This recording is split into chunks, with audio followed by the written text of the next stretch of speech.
اسی کے ساتھ ہی احل لکم لیلۃ الصیام الرفث الی نسائکم ہن لباس لکم وانتم لباس لہن۔ لگتا ہے بڑے ہی بھوکے بیٹھے ہو۔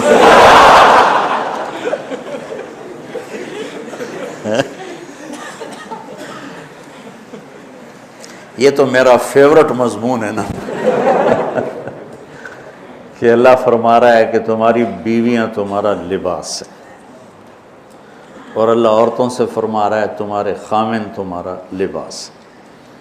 اس ایک لفظ میں میرے اللہ نے خامند اور بیوی کے رشتے کی قیمت، قدر، حسن، جمال اور اس کی بقا اور اس کی اہمیت ساری ایک لباس میں بتا دی۔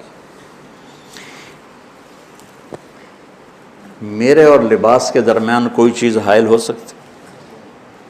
کوئی بھی نہیں ہو سکتی۔ میرے جسم سے میرا لباس ملا ہوا ہے۔ یہ رشتہ ایسا ہونا چاہیے میاں بیوی کی محبت کا کہ وہ دو جسم اور ایک جان بن جائے۔ کیا ہے؟ من تو شدم تو من شدی، من جاں شدم تو تن شدی، تا کس نہ گوید بعد ازیں من دیگرم تو دیگری، آفاقہا گردیدہ ام بسیار خوباں دیدہ ام، مہر بتاں ورزیدہ ہم لیکن تو چیزیں دیگری، من تو شدم تو من شدی، من جاں شدم تو تن شدی، تا کس نہ گوید بعد ازیں من دیگرم تو دیگری۔ یہ اسی آیت کا ترجمہ ہے کہ خامند اور بیوی کا رشتہ ایسا ہے کہ جانیں دو ہیں اور روح ایک، جسم دو ہیں روح ایک۔ ہن لباس لکم وانتم لباس لہن۔ السلام علیکم ورحمۃ اللہ وبرکاتہ۔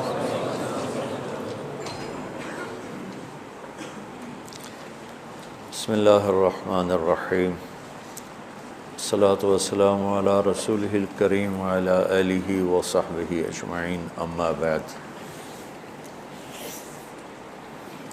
لموقف ساعة فی العلم خیر من قیام لیلۃ القدر عند الحجر الاسود۔ چند گھڑیاں علم کی جو مجلس ہوتی ہے وہ شب قدر بیت اللہ کے سامنے حجر اسود کے سامنے کھڑے ہو کر کوئی ساری رات عبادت کرے تو چند گھڑیاں علم کی مجلس اس سے زیادہ اللہ کو پسند، محبوب اور قیمتی ہے۔ لیلۃ القدر خیر من الف شہر ہے، اور حرم میں ایک نیکی 1,000 کے برابر ہو جاتی، تو وہ ایک رات 1,00,000 راتوں کے برابر ہوگی۔ تو ضرب تقسیم تم خود ہی کر لینا۔ آج کچھ باتیں بڑی اہم ہیں، سارا قرآن ہی اہم ہے، کوئی ایک لفظ کیا ایک زیر زبر بھی غیر اہم ہے، لیکن آج کی باتیں گھر کی زندگی سے متعلق اور کچھ جناب رسول اللہ صلی اللہ تعالیٰ علیہ وسلم کی ذات گرامی اور ان کے عظمت سے متعلق ہیں۔ جب اسلام ابتدا میں تھا تو حرم شریف میں تو مکہ ہی تھا، وہیں نماز فرض بھی کوئی نہیں تھی۔ 10 سال کے بعد نماز فرض ہوئی۔ جب آپ ہجرت کر کے مدینہ تشریف لے گئے تو 18 ماہ بیت المقدس کی طرف نماز پڑھتے رہے، اور ان میں اتنا فرق ہے، ادھر بیت المقدس اور ادھر بیت اللہ۔ مدینہ میں بیت اللہ جنوب کی طرف، تو شمال میں بیت المقدس اور ادھر مکہ۔ آپ کی بڑی تمنا تھی کہ جو قبلہ ابراہیمی ہے وہ میرا کعبہ بن جائے، وہ میرا قبلہ بن جائے، یہ آپ کی تمنا تھی۔ تو 18 مہینے آپ اس طرف منہ کر کے پڑھتے رہے۔ تو بنو سلیم کی ایک معزز خاتون تھیں، برا بن معرور رضی اللہ تعالیٰ عنہ کی والدہ ام برا بن معرور،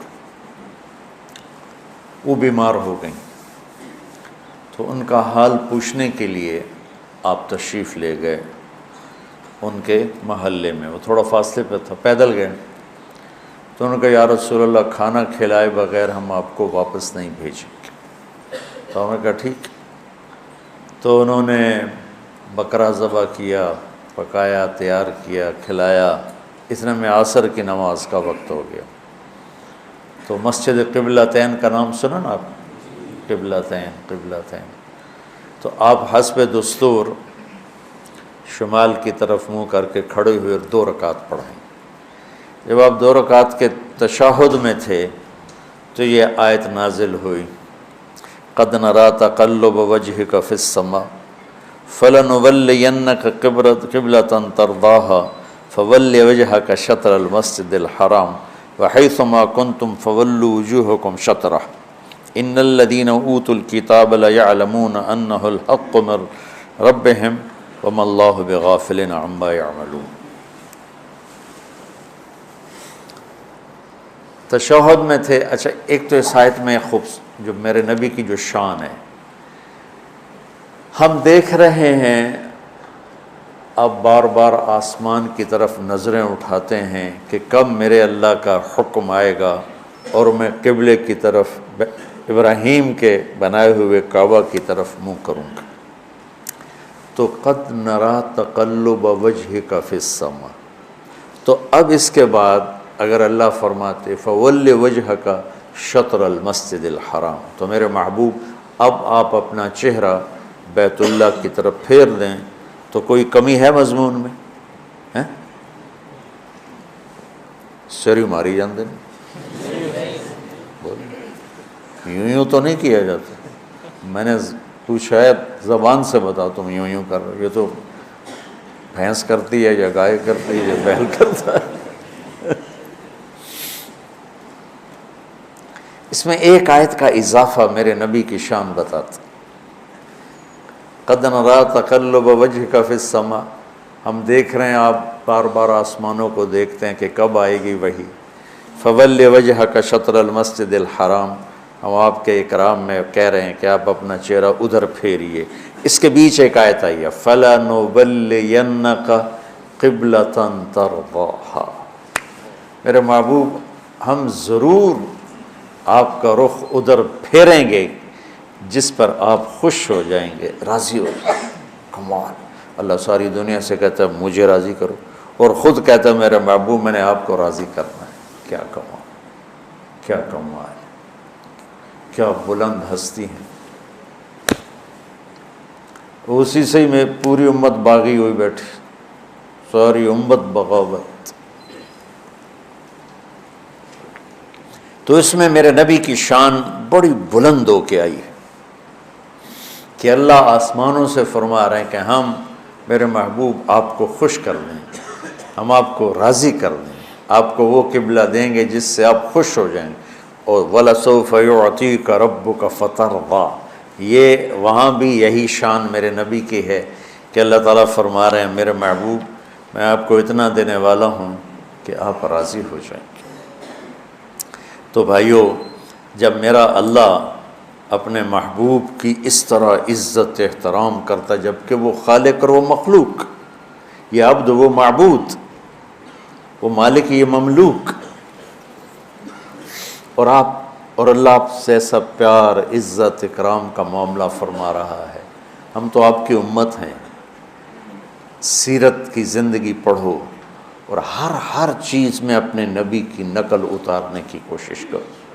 ہم صرف داڑھی رکھن اور پگڑی باندھنے کو کہتے ہیں، یہ ہم نے سنت پہ عمل کر لیا، یہ تو 2 چھوٹی چھوٹی سنتیں ہیں، پگڑی باندھ لی، داڑھی رکھ لی، اسی سے وہ کہتا بس میری تو زندگی پوری ہو گئی۔ نہیں، میرے نبی نے رات کیسے گزاری، دن کیسے گزارا، بیوی سے کیسے چلے، بچوں کے ساتھ کیسے چلے، دوستوں کے ساتھ کیسے چلے، دشمن کے ساتھ کیسے چلے، کاروبار زندگی میں کیسے چلے، اس میں آپ کی قدم بقدم غلامی کرنا،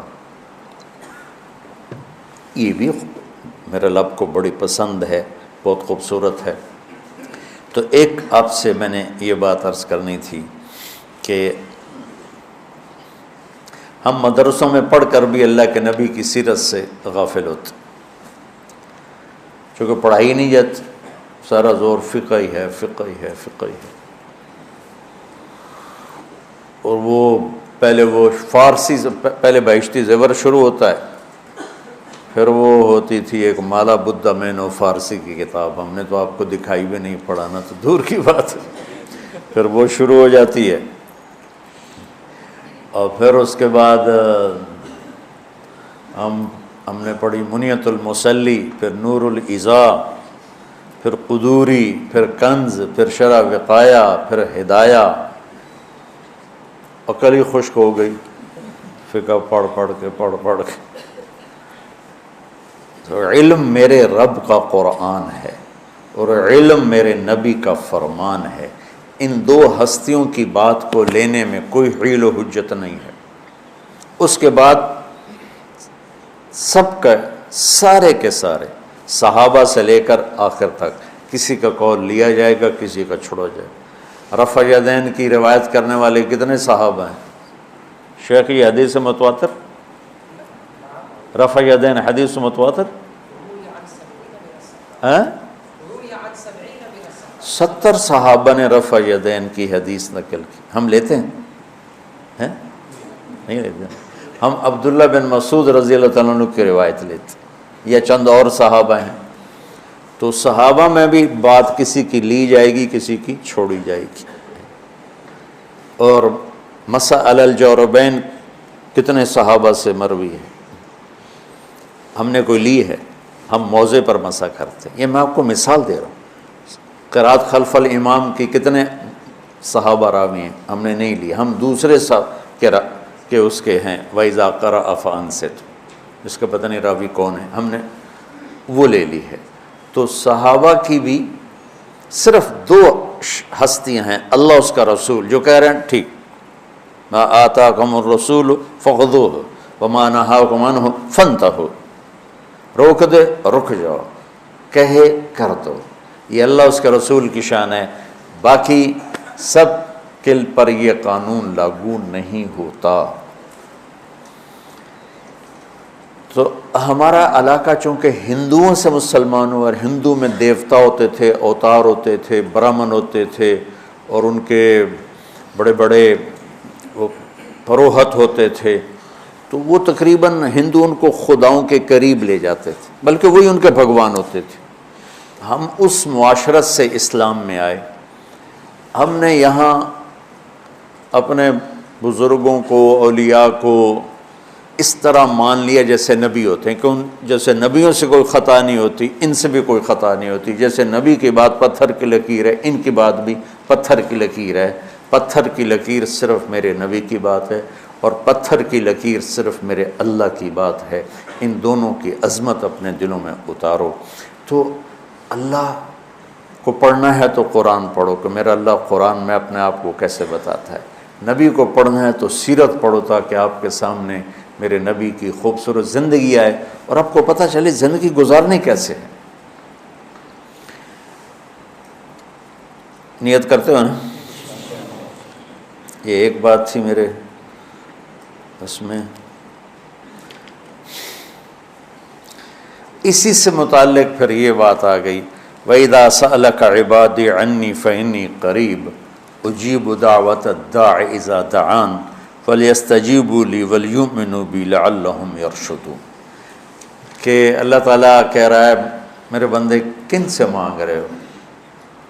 جو یا مر گئے ہیں، یا اگر زندہ بھی ہیں تو تمہاری طرح وہ محتاج ہیں، تو مجھ سے مانگو نا، میرے خزانوں کی کوئی حد نہیں، انتہا نہیں ہے۔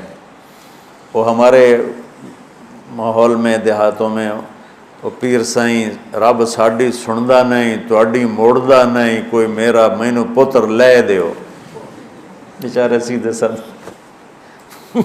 میرا ایک رشتہ دار تھا مرحوم، تو میں اس سے ملنے گیا تو میں نے آتا ہے میاں صاحب، ہمارا جو خاندانی ٹائٹل ہے میاں صاحب، یہاں مولانا کہتے ہیں، کہنے لگا میاں صاحب بندہ تو بڑا چنگا ہے، پر تو وابی ہو گئے.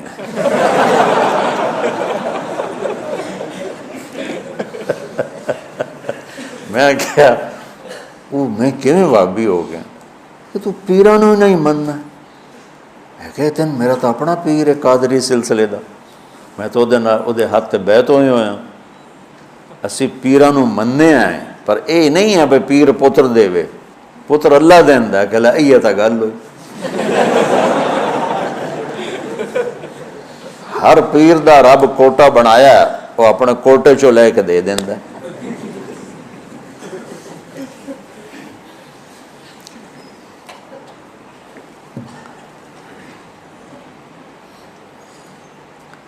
صرف اللہ کے سوا, صرف اللہ ہی اللہ, جس سے پکارا جاتا ہے, جس سے مانگا جاتا ہے. اس کا نمونہ اس آیت میں دیکھنا, وَإِذَا سَأَلَكَ عِبَادِي عَنِّي.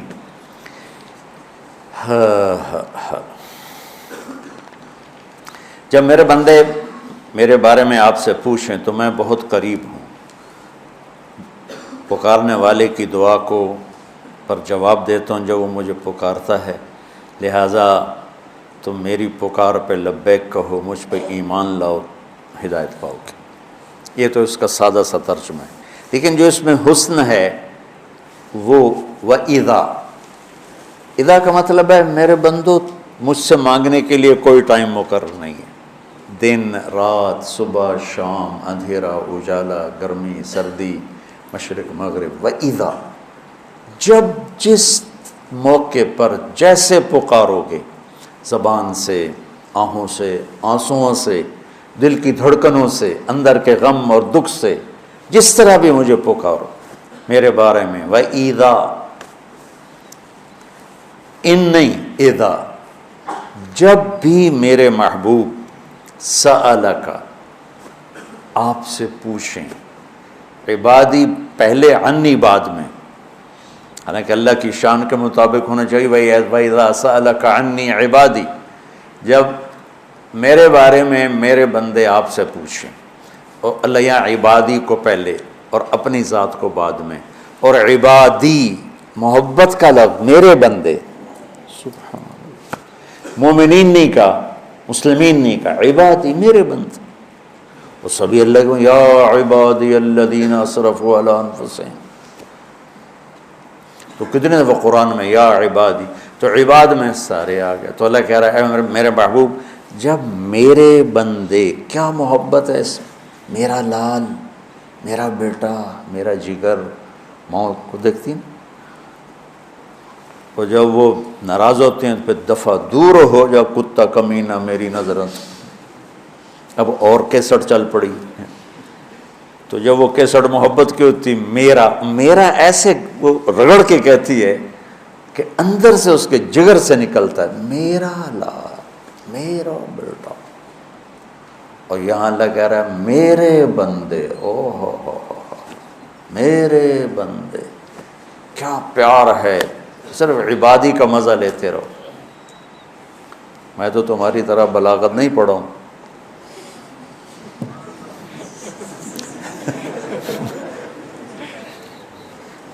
اپنے ذوق کی وجہ سے, میرا ادبی ذوق ہے, شاعرانہ ذوق ہے,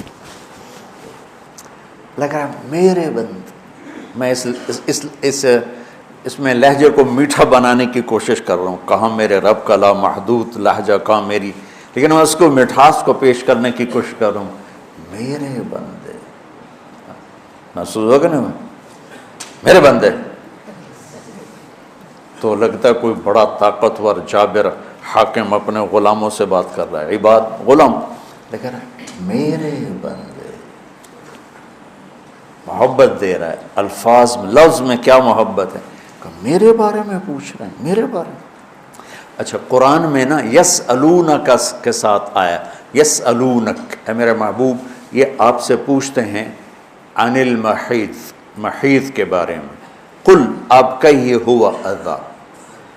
پھر صحابہ نے سوال کیے, اللہ نے جواب دیے, اور جواب میں نبی کو بیچ میں لائے کہ میرے نبی آپ یوں کہیے یسألونک عن الانفال.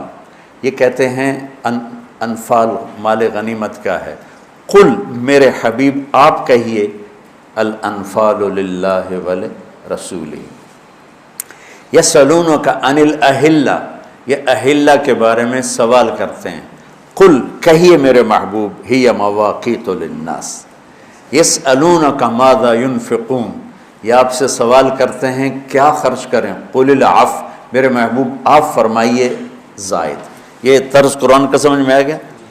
اب انہی صحابہ نے سوال کیا کہ ہمارا رب کدھر ہے، قریب ہے تو مناجات کریں، دور ہے تو زور سے پکاریں، تو پچھلے طرز کلام کے مطابق یہاں آنا چاہیے تھا یسألونک عنی، یسألونک عنی، یہ آپ سے میرے بارے میں پوچھ رہے ہیں، قل ہو قریب، آپ کہیے وہ قریب ہے، جو پیچھے کوئی 14-15 دفعہ یہ آیا ہے یسألونک، تو یسألونک یسألونک، اب وہی صحابہ کہہ رہے ہیں کہ اللہ کے بارے میں ہم آپ سے پوچھتے ہیں، تو آیت کا اترنا اسی طرز پہ ہونا چاہیے، یسألونک عن اللہ قل هو قریب، یسألونک عنی قل هو قریب۔ میری بات سمجھ میں آ رہی ہے کہ یہ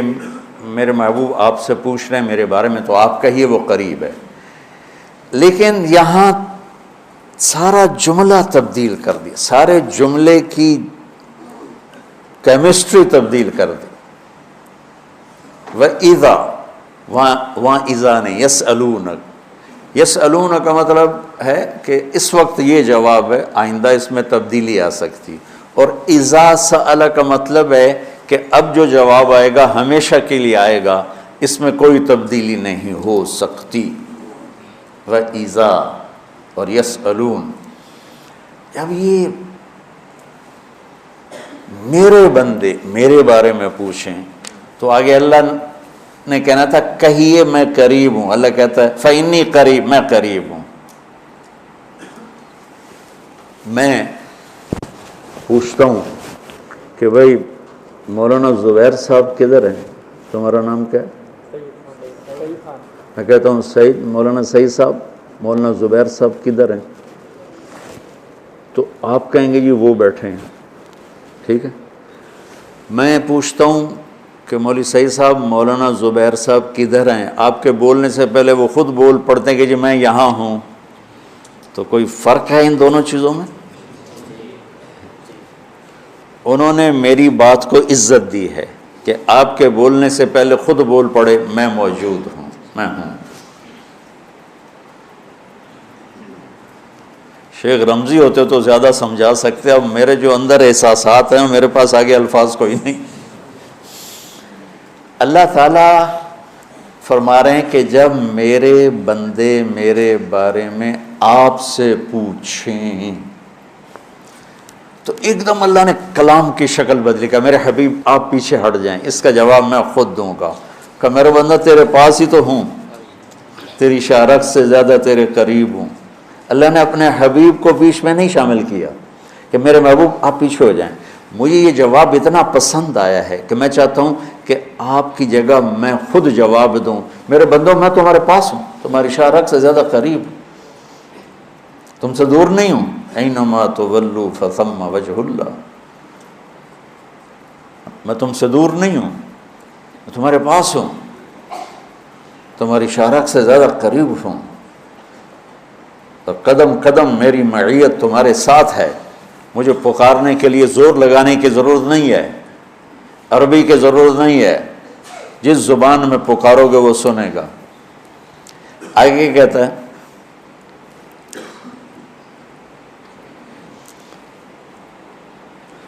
اجیب دعوت الداع اذا دعان، میں تیرے پاس تیرے قریب، ایک ہے دعا ایک ہے دعوت۔ دعوت ہوتا ہے ایک دفعہ بلانا، اور دعا ہوتا ہے بار بار بلانا، مانگنا، پکارنا۔ اور میرا رب کہہ رہا ہے زندگی میں کسی نے مجھے ایک دفعہ بھی پکارا تو میں لبیک کہتا۔ دعوت، دعوت، دعا نہیں، دعوت۔ دعا ہم تو ہر وقت 5 وقت نماز پڑھتے ہیں، اللہ کو پکارتے ہیں، تہجد پڑھتے ہیں، نفل پڑھتے ہیں، اشراق پڑھتے ہیں، قرآن پڑھتے ہیں، ذکر کرتے ہیں، ہم اللہ کو پکارتے ہیں۔ اور میرا اللہ کہہ رہا ہے زندگی میں ایک دفعہ جس نے مجھے کہا یا اللہ، تو میرا جواب 70 دفعہ آئے گا لبیک لبیک یا عبدی۔ اب بتاؤ اس اللہ سے پیار کرنا چاہیے کہ ڈرنا چاہیے؟ تو پیار کیجیے۔ تو ہمارے خطیبوں نے اللہ سے ڈرا ڈرا کے تباہی پھیرتے، جسے میں نہیں ڈراتی جن آ گیا، جن بابا آ گیا، جن بابا آ گیا، وہ بیچارے دور دور دور دور کر کے رضائی میں گھستے ہیں۔ میرا نبی کہتا بشرا ولا تنفرا، یسرا ولا تعسرا، خوشخبریاں سناؤ، وعیدیں نہ سناؤ، آسانیاں کرو، تنگیاں نہ کرو۔ تو میرا اللہ کہہ رہا ہے زندگی میں ایک دفعہ بھی مجھے پکارو گے نا، ایک دفعہ، الداعی، پھر سبحان اللہ، الداعی، پکارنے والا مسلم ہو، مومن ہو، مشرک ہو، ہندو ہو، سکھ ہو، دہریہ ہو، ایتھیسٹ ہو، پتھروں کا پجاری، بتوں کا پجاری، آگ کا پجاری، سورج کا پجاری، کسی مذہب کو نہ ماننے والا، وہ بھی کہے گا نا یا اللہ تو میری آواز آئے گی لبیک لبیک یا عبد۔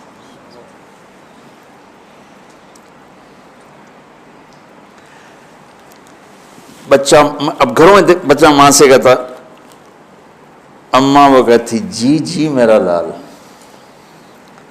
وہ پھر کہتا اماں، وہ کہتی جی، وہ پھر کہتا اماں، وہ کہتی پھر وہ کہتا اماں، وہ کہتی بکواس نہ کر۔ تم ساری رات اپنے رب کو پکارو، ساری رات وہ تمہیں لبیک لبیک سے جواب دیتا رہے گا، ساری رات، ساری زندگی اسے پکارو، ہر پل اس کے طرف سے لبیک میرا بندہ، لبیک میرا بندہ، لبیک میرا بندہ۔ حضرت تھانوی رحمۃ اللہ علیہ، مولانا اشرف علی تھانوی رحمۃ اللہ علیہ کے مواعظ میں ہے ایک قصہ، تو لہٰذا اس کی سند کی تو میرے پاس کوئی چیز نہیں ہے، لیکن چونکہ انہوں نے نقل کیے میں بھی نقل کر دیتا ہوں کہ ایک شخص پتھر کا پجاری تھا، تو ہر وقت وہ یا صنم اس کے سامنے بیٹھ کے بولا کرتا تھا۔ 70 برس گزر گئے تو ایک دفعہ اس کی زبان سے نکل گیا یا صمد، یا صمد، تو اللہ نے کہا لبیک لبیک میرا بندہ، میں حاضر میرا بندہ۔ فرشتوں نے کہا یا اللہ یہ تو تجھے جانتا ہی نہیں ہے، زبان پھسل گئی۔ اللہ نے فرمایا 70 سال سے انتظار کر رہا تھا کہ کبھی تو مجھے پکارے گا، آج چاہے بھولے سے پکارا ہے میں جواب دوں گا۔ اس کا تو پتہ نہیں پیچھے سند کیا ہے، لیکن ایک میں حدیث آپ کو پیش کرتا ہوں کہ جب قارون زمین میں دھنس رہا تھا اور اللہ نے 2 رکوع اتارے، ان قارون کان من قوم موسیٰ فبغى علیہ فخسفنا به وبدارہ الارض۔ قارون نے کیا کیا تھا؟ موسیٰ علیہ السلام کے لیے ایک عورت کو تیار کیا۔ موسیٰ علیہ السلام نے زکوٰۃ مانگی، بنو اسرائیل کی زکوٰۃ تھی 1 لاکھ پہ 10,000، ہماری زکوٰۃ ہے 1 لاکھ پہ 2,500، اتنا فرق، پھر بھی لوگ نہیں دیتے ہیں، اور ان کی 10,000۔ جب اس نے حساب کیا تو کروڑوں میں چلی گئی، انہوں نے کہا کون اتنا دے؟ اس نے ایک عورت کو پیسے دیے کہ تو موسیٰ علیہ السلام پہ نا بدکاری کی تہمت لگاتے، اور پھر اور بھی دوں گا۔ موسیٰ علیہ السلام بیان فرما رہے تھے، یہ قارون کھڑا ہو گیا کہ جی جو آدمی زنا کرے اس کی کیا سزا ہے؟ موسیٰ علیہ السلام نے فرمایا اس کو سنسار کیا جائے، پتھر مار کے ہلاک کیا جائے۔ تو کہنے لگا یہ عورت کیا کہتی ہے؟ اس نے اشارہ کیا، وہ کھڑی ہو گئی، کہ کیا کہتی ہو؟ اس کی جب نور نبوت پہ نظر پڑی کہا جی میں کچھ نہیں کہتی، مجھے اس نے پیسے دیے تھے کہ میں آپ پہ گناہ کی تہمت لگاتا۔ تو موسیٰ علیہ السلام سجدے میں چلے گئے، جلالی نبی۔ تو اللہ نے کہا زمین تیرے تابع ہے، جو کہے گا کرے گی۔ وہ کھڑے ہوئے تو موسیٰ علیہ السلام نے زمین سے کہا پکڑ لے اس کو، تو زمین نے اس کو ایسے کھینچا اور اس کے پاؤں اندر گئے. کہنے لگا موسیٰ مجھے معاف کر دو، آئندہ نہیں کروں گا. تو موسیٰ علیہ السلام نے فرمایا اور پکڑ لو. وہ گھٹنوں تک چلا گیا. موسیٰ مجھے معاف کر دو، میں آئندہ نہیں کروں گا. جتنی دفعہ وہ کہتا میں آئندہ نہیں کروں گا، موسیٰ علیہ السلام کہتے اور پکڑو اور پکڑو اور پکڑو، یہاں تک کہ وہ سارا اپنی بدنصیبی لے کر زمین میں زندہ زمین میں دھنس گئے. ہاں فإنی قریب اجیب دعوت الداع اذا دعان. جبریل آئے. موسیٰ اللہ فرما رہے ہیں میرے کلیم، قارون نے آپ کی اتنی منتیں کی، آپ نے اس سے معاف نہ کیا. میری عزت کی قسم، ایک دفعہ قارون مجھے پکارتا میں اسے نکال کے باہر کھڑا. اس نے مجھے پکارا ہی. تو میرے عزیزو، اللہ ہی اللہ ہے. للہ المشرق والمغرب لہ ما فی السماوات وما فی الارض وما بینہما وما تحت الثری وَإِن تَجْهَرْ بِالْقَوْلِ فَإِنَّهُ يَعْلَمُ السِّرَّ وَأَخْفَى. اللہ لا الہ الا ہو لہ الاسماء الحسنى. کیا خوبصورت تعارف ہے اللہ کا. تو یہ پیار محبت سے دنیا کو بتانا، ڈنڈے مار کے نہیں، زبان کی تیزی اور شدت سے نہیں، پیار سے، کہ اللہ شارک سے قریب، اللہ نیند سے پاک، اونگ سے پاک، خزانے لامحدود. بھائی اس کو پکارو جو ایک لمحے میں کہے گا لبیک، ایک لمحے میں جواب آئے گا لبیک. تو اللہ وَإِذَا سَأَلْتَ فَاسْأَلِ اللَّهِ وَإِذَا اسْتَعَنْتَ فَاسْتَعِنْ بِاللَّهِ. نفل پڑھو دعا مانگو، نفل پڑھو دعا مانگو. یہ اس کے اوپر رمضان کی بات آ رہی ہے. شہر رمضان الذی انزل فیہ القرآن. یہ رمضان کا مہینہ ہے جس میں ہم نے قرآن کو اتارا. میں بارہا بتا چکا ہوں، رمضان کا مطلب ہے جل جانا. اس میں اللہ پورے مہینے کے روزے کے بدلے میں اور رات کی تراویح کے بدلے میں اللہ ایمان والوں کے گناہوں کو جلا دیتا ہے اور پاک صاف کر دیتا ہے. اس لیے اس کو رمضان کا مہینہ کہا جاتا ہے. اور اللہ تعالیٰ نے، اللہ کا عرش اس میں پہلے آسمان پہ آ جاتا ہے. تو اس میں یہ آئی ہوئی ہے آیت. پھر آگے رمضان شروع ہو جاتا ہے کہ سیزن ہوتے ہیں. رمضان دعاؤں کا سیزن ہے. مانگو اللہ سے، کھل کے مانگو کہ اس کے خزانوں میں کوئی کمی کوئی نہیں ہے. لہٰذا بھائیو، نماز کے ذریعے، روزے کے ذریعے آسمان تک دعائیں. 1996 میں میں ایک مسئلے میں پھنس گیا. تو کوئی اتنی وہ مشکل تھا کہ وہ کوئی شکل نظر نہیں آ رہی تھی اس کے حل ہونے کی. تو میں نے روزے رکھنے شروع کر دیے. تو ہمت تھی، قوت تھی، سر درد نہیں ہوتا تھا. اب تو روزے کی وجہ سے جو ہی ظہر کا وقت آتا ہے تو سر درد کا حملہ ہوتا ہے، پیٹ خالی ہونے کی وجہ سے. تو مسلسل میں نے 20 روزے رکھے، مسلسل. یہاں تک اس میں ہمارا ایک سفر کراچی کا تھا. تو ہم جا رہے تھے تیز گام پر، اور تیز گام میں وہ ہوتے ہیں اب چھوٹے چھوٹے کمپارٹمنٹ، ان کو پتہ نہیں کیا کہتے تھے، اس میں 6 آدمی ہوتے. تو میں نے چولہا ساتھ لیا اور سحری کا سامان ساتھ لیا، اور میں نے اس سفر میں بھی روزہ نہیں چھوڑا. میں اکیلا اٹھا اور میں نے اپنی سحری تیار کی اور میں نے راستے میں روزہ رکھا. اتنی میں نے پابندی کی.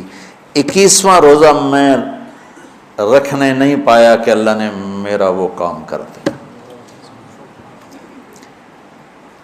مصلی بچھاؤ، روزے رکھو، مصلی بچھاؤ اور ظاہری اسباب اختیار کرو. یہ نہیں کہ صرف تم مصلی پہ بیٹھ جاؤ کہ اس کے نیچے سے پیسے نکل آئیں گے.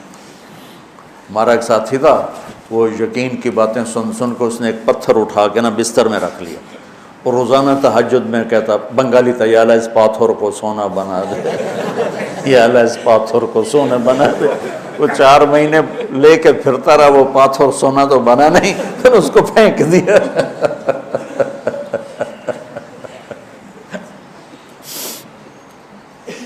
تو اپنی ظاہری کوشش پوری ہو اور پھر اللہ سے مانگا جائے۔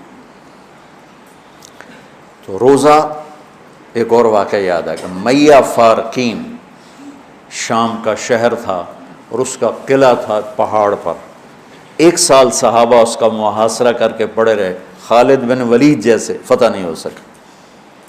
تو خالد بن ولید رضی اللہ تعالیٰ نے اعلان فرمایا کہ سارا لشکر روزے رکھو کہ اللہ اس کو ہمیں فتح کروا دے۔ پہلے دن روزہ رکھا گیا۔ خالد بن ولید افطاری کے لیے خیمے میں آئے تو افطاری کوئی نہیں تھی، تو ان کو خیال آیا غلام میرا بیمار ہوگا، انہوں نے پانی پی کے روزہ افطار کر لیا۔ اگلے دن پھر ان کو خیال آیا، اگلے دن آئے تو پھر افطاری کوئی نہیں، پھر ان کو خیال آیا کہ غلام بیمار ہوگا، پانی پی کے افطاری کر لیں۔ تیسرے دن پھر افطاری کوئی نہیں تو اس کو بلا لیا، کہا بھائی خیریت ہے، آپ بیمار ہیں؟ کہا جی نہیں۔ کہا میری افطاری نہیں ملتی مجھے۔ کہا جی میں تو روز رکھتا ہوں۔ کدھر؟ کہا جی خیمے میں۔ کہاں چلی جاتی؟ کہا جی مجھے کیا خبر، میں تو رکھ کے چلا جاتا ہوں۔ کہا اچھا آج پہرا دیں گے۔ تو جب اس نے لا کے افطاری رکھی اور یہ ایک طرف چھپ کے بیٹھ گئے تو ایک کتا آیا اور خیمے کے پیچھے سے وہ گھسا اور وہ جو روٹی پڑی تھی اس کو منہ میں ڈالا اور بھاگ پڑا۔ خالد بن ولید فرمانے لگے یہ کچھ اس کے پیچھے راز ہے۔ انہوں نے کتے کے پیچھے دوڑ لگا دی، اب کتا آگے آگے، خالد بن ولید پیچھے پیچھے۔ تو وہ کتا ایک ندی سی تھوڑے تھوڑے پانی والی ندی میں گھسا، وہ بھی گھسے، آگے ایک چھوٹا سا سوراخ تھا اس میں گھس گیا۔ خالد بن ولید لمبا قد اور پتلے جسم کے تھے، دیکھنے میں لگتے تھے جیسے کوئی مکے دی مارن، لیکن انہوں نے پہاڑوں کو راستے سے ہٹا دیا۔ سیف اللہ، اللہ کی تلوار۔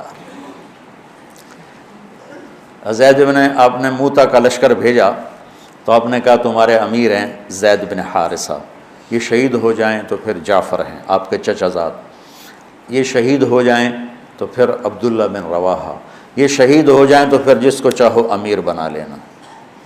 تو خالد بن ولید رضی اللہ تعالیٰ عنہ کی پہلی جنگ تھی یہ موتا، اسلام لائے اور یہ جنگ پیش آ گئی، صلح حدیبیہ کے بعد کی بات ہے۔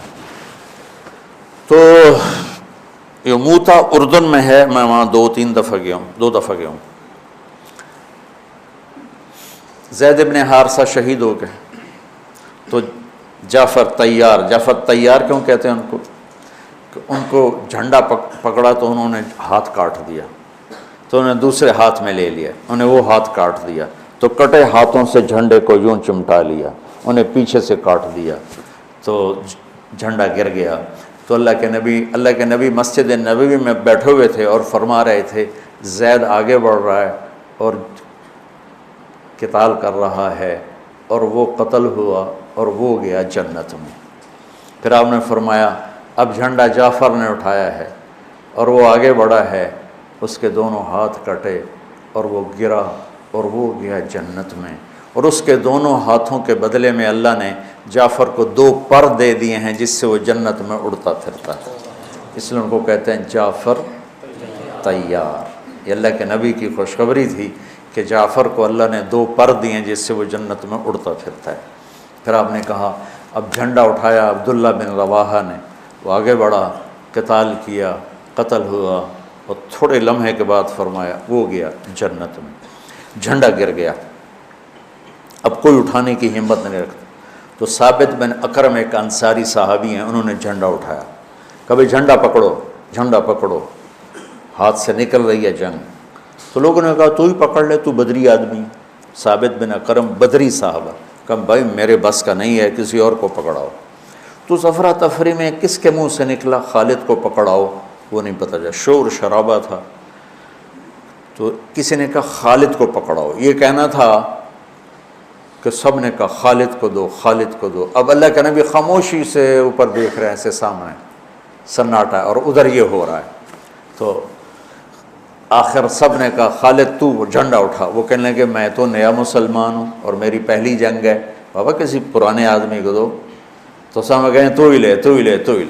تو خالد نے ایک ہاتھ میں جھنڈا پکڑ کے دوسرے ہاتھ سے جب یوں تلوار لہرائی نا، تو میرے نبی نے فرمایا اب اللہ نے اپنی تلواروں میں سے ایک تلوار کو نکال لیا ہے، سیف اللہ، سیف اللہ، اس دن آپ کے ہاتھ سے 9 تلواریں ٹوٹیں لڑتے لڑتے، پھر اللہ نے ان کے ہاتھوں فتح نصیب فرمائی، 3000 کے لشکر نے 1 لاکھ پہ غلبہ پایا۔ پانی پڑھو۔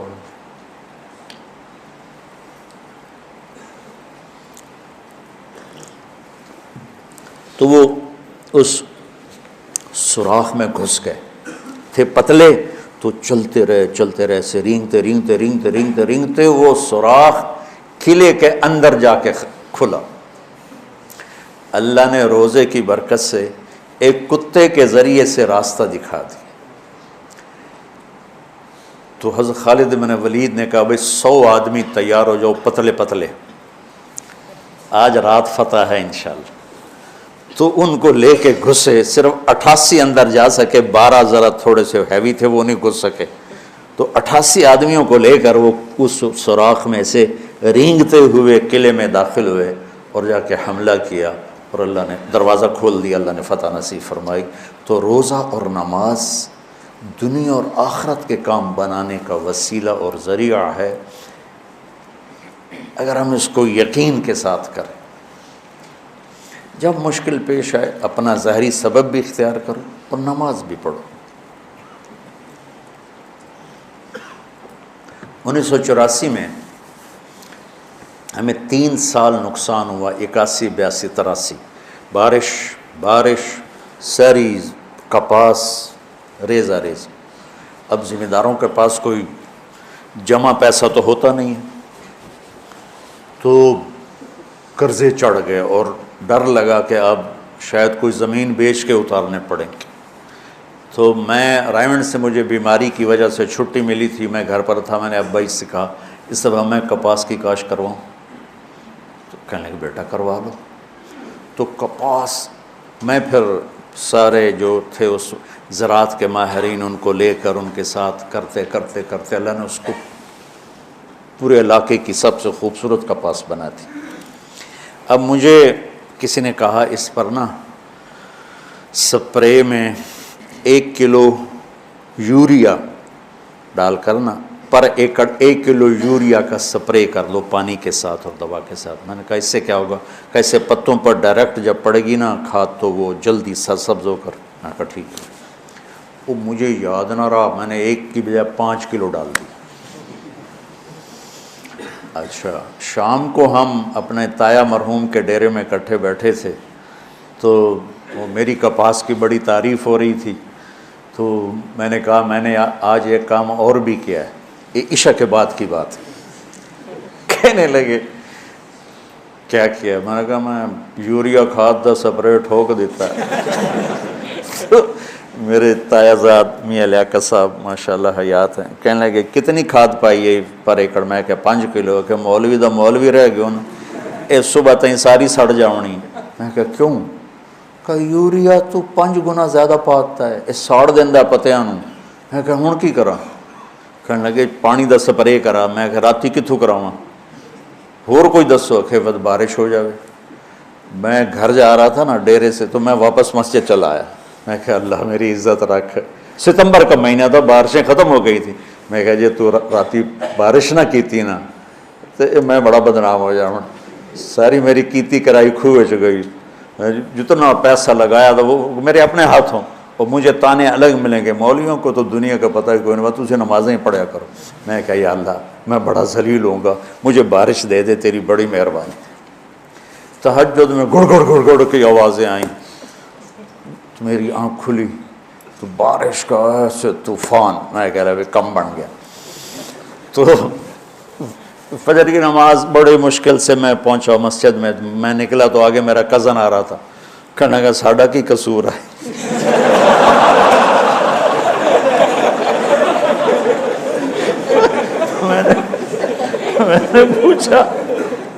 میں نے پوچھا کیا ہوا؟ کہ تو نے تو غلط سپرے کرایا، تو تیری دعا پہ اللہ نے بارش کر کے دھو دیا، ہمارے تو ٹھیک سپرے تھے وہ سارے ضائع ہو گئے۔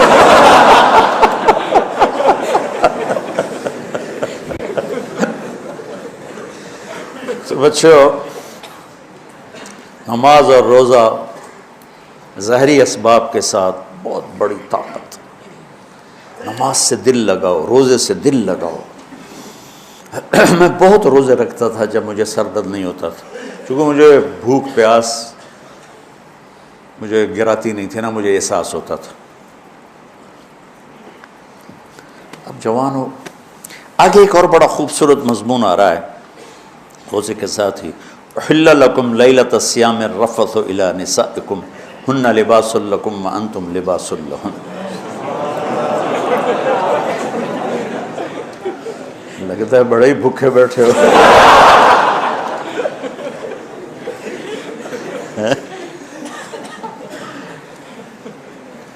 یہ تو میرا فیورٹ مضمون ہے نا کہ اللہ فرما رہا ہے کہ تمہاری بیویاں تمہارا لباس ہے، اور اللہ عورتوں سے فرما رہا ہے تمہارے خامن تمہارا لباس. اس ایک لفظ میں میرے اللہ نے خامند اور بیوی کے رشتے کی قیمت، قدر، حسن، جمال اور اس کی بقا اور اس کی اہمیت ساری ایک لباس میں بتا دی. میرے اور لباس کے درمیان کوئی چیز حائل ہو سکتی؟ کوئی بھی نہیں ہو سکتی. میرے جسم سے میرا لباس ملا ہوا ہے. یہ رشتہ ایسا ہونا چاہیے میاں بیوی کی محبت کا کہ وہ دو جسم اور ایک جان بن جائے. کیا ہے؟ من تو شدم تو من شدی، من جاں شدم تو تن شدی، تا کس نہ گوید بعد ازیں من دیگرم تو دیگری. آفاقہا گردیدہ ام بسیار خوباں دیدہ ام، مہر بتاں ورزیدہ ہم لیکن تو چیزیں دیگری. من تو شدم تو من شدی، من جاں شدم تو تن شدی، تا کس نہ گوید بعد ازیں من دیگرم تو دیگری. یہ اسی آیت کا ترجمہ ہے کہ خامند اور بیوی کا رشتہ ایسا ہے کہ جانیں دو ہیں اور روح ایک، جسم دو ہیں روح ایک. ہن لباس لکم وانتم لباس لہن.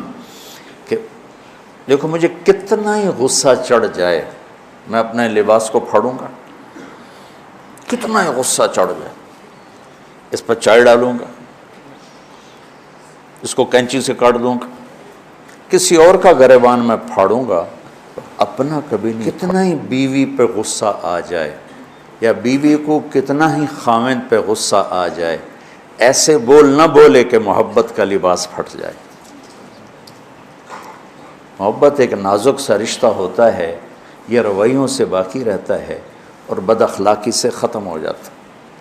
دودھ پلانے والی ماں بھی اگر بیٹے پہ سختی کرے گی تو بیٹے کے دل سے محبت کی شمع بجھ جائے گی. تو بیوی تو ایک باہر سے آیا ہوا رشتہ ہے. خونی رشتوں میں سب سے قریب رشتہ ماں اور باپ، اگر ان میں شدت ہوگی تو بغاوت آ جائے گی. تو ایک اس میں اللہ یہ بتا رہا ہے کہ تیرے اور تیری بیوی کے درمیان کسی کو حائل نہیں ہونا چاہیے. ہمارا جیسے جو مشترکہ نظام زندگی ہے تو اس میں سارے رشتے اس رشتے کے درمیان، ادھر سے ساس، ادھر سے سسر، ادھر سے نند، ادھر سے دیور، ادھر سے بھاوج، ادھر سے جٹھانی، یہ اس طرح انہوں نے اس رشتے کو مسل کے رکھ دیا ہے کیونکہ اس کا سارا حسن و جمال ختم ہو کے رہ گیا ہے. اس رشتے میں کوئی اور نہیں داخل ہو سکتا. حضرت عائشہ، حضرت حفصہ، حضرت ام سلمہ، حضرت سودا، یہ ایک جماعت تھی اور باقی 5 دوسری جماعت تھی جو جب آپس میں ٹسل وغیرہ سوکن والی تھی تو یہ 4 ایک ذہن ہوتی تھی، 5 ایک ذہن ہوتی تھی. لیکن حضرت عائشہ کے معاملے میں ساری ایک ذہن تھی کہ اللہ کے نبی حضرت عائشہ سے زیادہ پیار فرماتے تھے. اور آپ نے کھلے مجمع میں کئی دفعہ میں سنا چکا ہوں، عمرو بن عاص نے پوچھا یا رسول اللہ من احب الناس الیک، آپ کو سب سے زیادہ کس سے پیار ہے؟ تو عرب کی میں وہ معاشرت بھی بتا چکا ہوں کہ عرب اپنی بیوی سے اظہار عشق میں شرماتے تھے اور معشوقہ سے اظہار عشق میں فخر. جیسے آج کل گرل فرینڈ کا ٹرینڈ ہے، میری اتنی گرل فرینڈ ہے، میری اتنے بوائے فرینڈ ہے.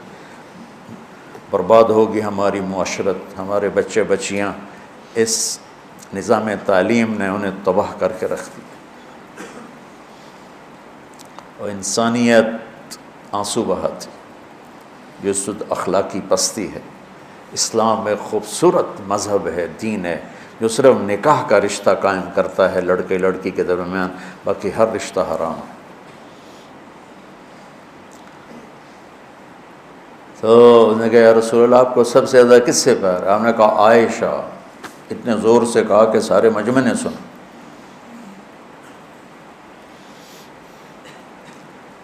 وہ گھبرا گیا کہ یا رسول اللہ یہ نہیں، مردوں میں کہوں کس سے زیادہ پیار؟ تو آپ نے ابو بکر کی بجائے کہا عائشہ کے ابا سے۔ تو ازواج مطہرات نے حضرت بی بی فاطمہ رضی اللہ عنہ علیہ السلام کو بھیجا کہ آپ جا کے بات کریں۔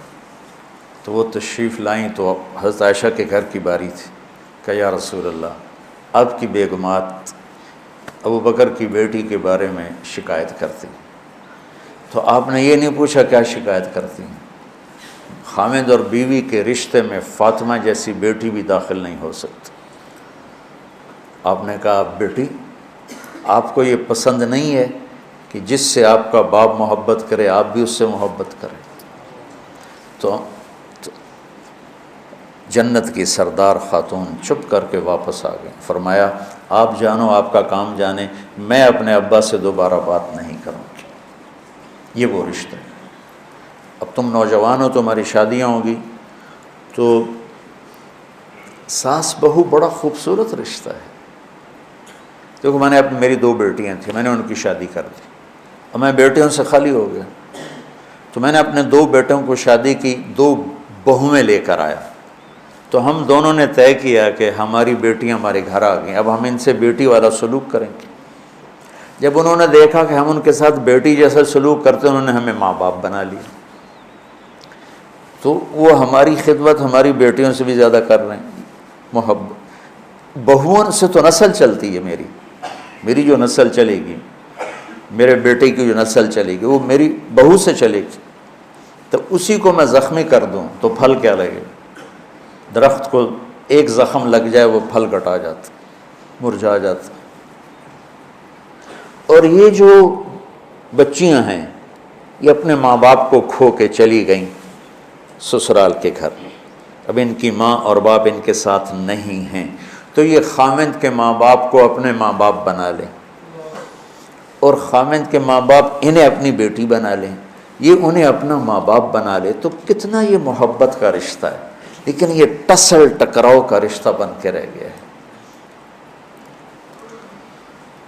چونکہ ہم نے اپنے نبی کی زندگی نہیں پڑھی، تو پھر ہم سے اپنی بیویوں پر زیادتی ہوتی ہے، ماں کی وجہ سے، باپ کی وجہ سے، بھائیوں کی وجہ سے، بہنوں کی وجہ سے۔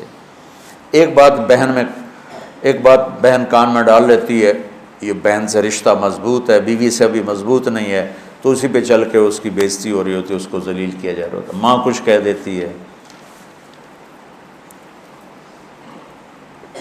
اور بعض نادان والدین ایسے ہیں جو بیٹی کی شادی کرنے کے بعد بھی اس پہ کنٹرول رکھتے ہیں، پیچھے سے اس کو ہدایات دیتے ہیں، تو انہیں ساس سے یہ کرنا ہے، سسر سے یہ کرنا ہے، خامن سے یہ کرنا ہے۔ یہ بیوقوف والدین بھی اپنی بچیوں کا گھر برباد کر دیتے ہیں، اور وہ معصوم بچی والدین سے تعلق کبھی زیادہ ہوتا ہے، خامن سے کم ہوتا ہے، تو وہ ماں باپ، میری امی کہہ رہی میں کیا کروں، میرے ابو کہہ رہے میں کیا کروں۔ ایسے امی ابو سے ہاتھ جوڑ کے کہتا ہوں جب بیٹی کو رخصت کر دیا ہے تو اسے اس گھر میں بسنے دو، اس کو پیچھے سے جو لوگ اپنے تار ہلاتے رہتے ہیں وہ ان کے گھر اجڑ جاتے ہیں۔ تو اب عورت میرا لباس ہے، میں عورت کے لباس۔ اب عورت کی باری آ گئی کہ اب بیوی اور خامند کے درمیان بیوی کہے گی میں آپ کی بیٹی ضرور ہوں لیکن میرا خامند پہلے ہے، اب میرے باپ ضرور ہیں لیکن میرا خامند پہلے ہے، اب میری ماں ضرور ہیں لیکن میرا خامند پہلے ہے۔ اور بیٹا کہے گا ماں جی آپ میری ماں ہیں لیکن میری بیوی میری ہے، ابا جان میں آپ کا بیٹا ہوں، آپ مجھے حکم دیں، میں آپ کی خدمت کروں گا، میں آپ کے لیے چائے بناتا ہوں، میں آپ کے کھانے کا، میری بیوی کی ذمہ نہیں ہے۔ تو اجتماعی زندگی نے برباد کر کے رکھ دیا ہے۔ کہیں اس کا ماشاءاللہ اچھے نمونے بھی ہیں، یہ بہت خوبصورت نظام زندگی ہے، لیکن غلط ہونے کی وجہ سے نا، وہ پچھلی دفعہ میں نے اس پہ بات کی تو خواخے بڑا مشہور ہوا تھا، خواخے خوفناک لفظ.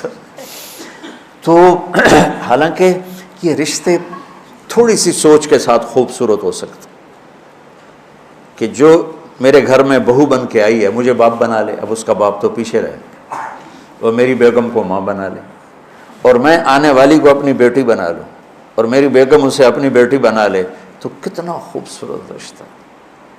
لیکن پہل سسرال سے ہوتی ہے، کوئی موقع ہاتھ سے جانے نہیں دیتے، خود ہی شادی کرتے ہیں، خود ہی برباد کر دیتے. لباس میں کوئی چیز حائل نہیں ہو سکتی، لہٰذا اس رشتے میں کسی کو اولاد بھی نہیں داخل ہو سکتی. کتنی بے وقوف مائیں ہیں جو اولاد کے پیچھے خامند کو بے عزت کر دیتی ہیں، یہ انتہائی خوفناک قدم ہے. اور کتنے بے وقوف باپ ہیں جو اولاد کے پیچھے بیویوں کو ذلیل کر دیتے ہیں. اولاد بعد میں ہے. اس رشتے کے بعد والدین، لڑکی کے والدین، لڑکے کے والدین، حالانکہ ان دونوں کے بچے یہ سب بعد میں ہیں، پہلے یہ خامند اور بیوی کا رشتہ ہے. سینکڑوں آیات اللہ نے اس پر اتاری ہیں، چونکہ اس سے آگے نسل نے چلنا ہوتا. تو ہمارا ماحول ایسا ہے کہ اس میں خوبی نہیں دیکھتے. اور میرے نبی کی حدیث پاک یاد آئی، آپ نے فرمائی ہے میرے جو انصار ہیں یہ بڑے اعلیٰ لوگ ہیں، ان کے گھر میں جب کسی کی بیٹی شادی ہو کے آتی ہے تو اسے محسوس ہی نہیں ہوتا اپنے گھر میں ہوں یا سسرال کے گھر میں.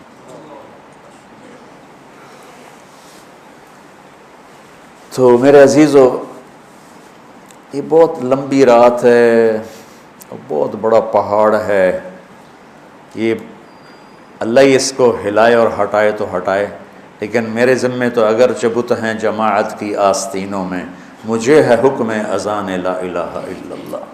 میں تو کہتا رہوں گا، وہ جو گیت تم نے سنا نہیں میری عمر بھر کا ریاض تھا، میرے درد کی تھی وہ داستان جسے تم ہنسی میں اڑا گئے.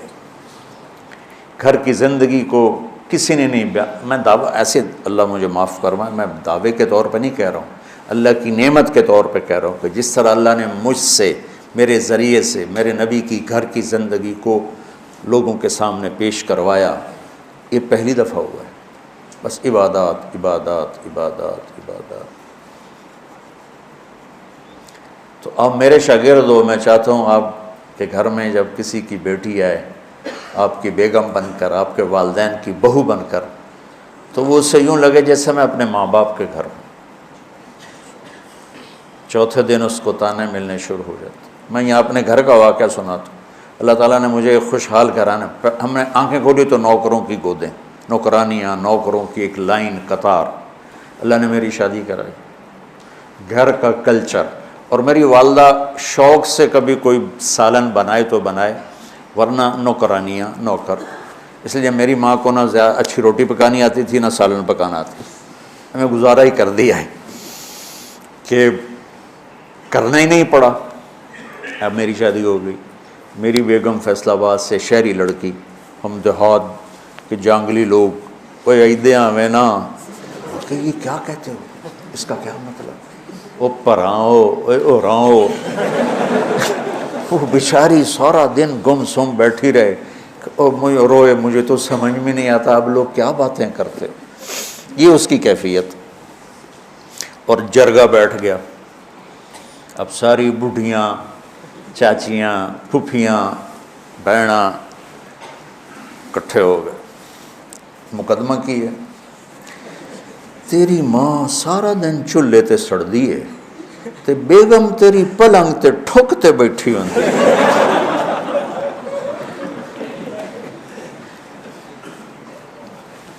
میں نے کہا میں اسے گھر جمع، میری ماں کداں چولہے تے سڑی ہے، میں تو کدی نہیں ویکھیا. آج میری بیگم آئی ہے تو میری ماں چولہے تے نظر آ گئی ہے.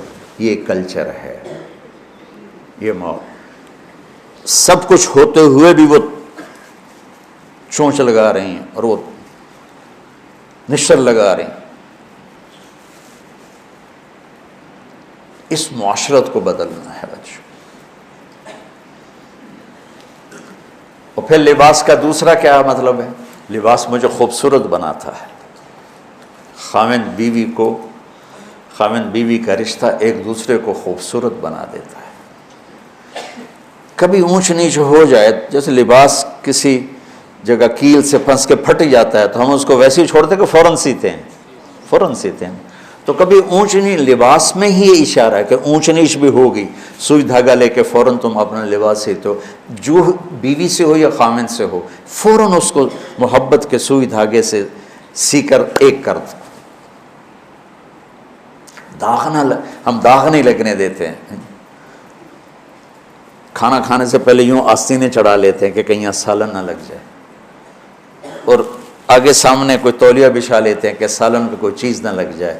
بیوی کے دل پہ داغ نہ لگنے پائے تمہاری بدتمیزی سے، اور خامند کے دل پہ داغ نہ لگنے پائے بیوی کی بدتمیزی سے. میرے نبی نے فرمایا اگر میری شریعت میں سجدہ ہوتا تو میں بیوی کو کہتا خامند کو سجدہ کر. اور جس عورت سے جس کی بیوی خامند سے ناراض ہو گئی بغیر کسی شرعی عذر کے، ساری رات اس پہ اللہ اور اس کے فرشتوں کی لعنت برستی رہتی.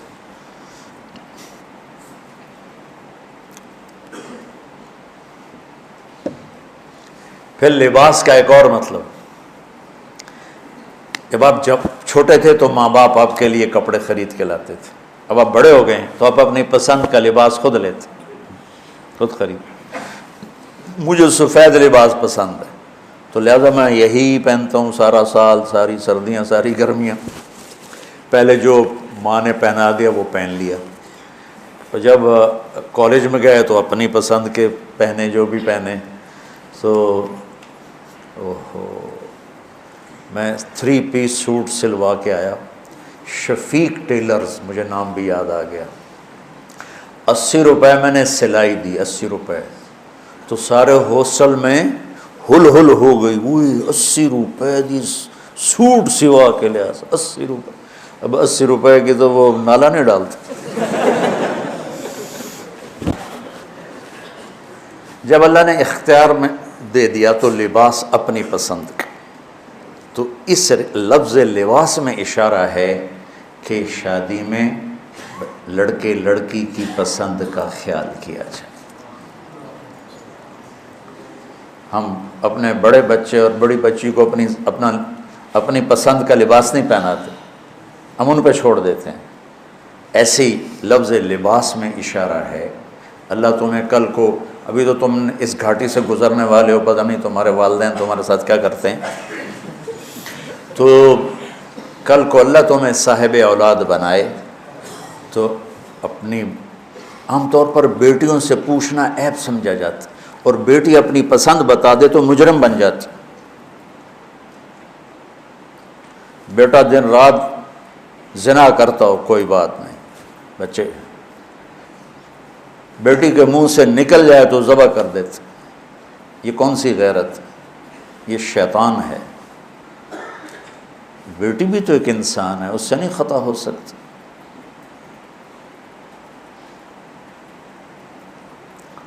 پوری دنیا میں عورت مظلوم ہے، پوری دنیا میں.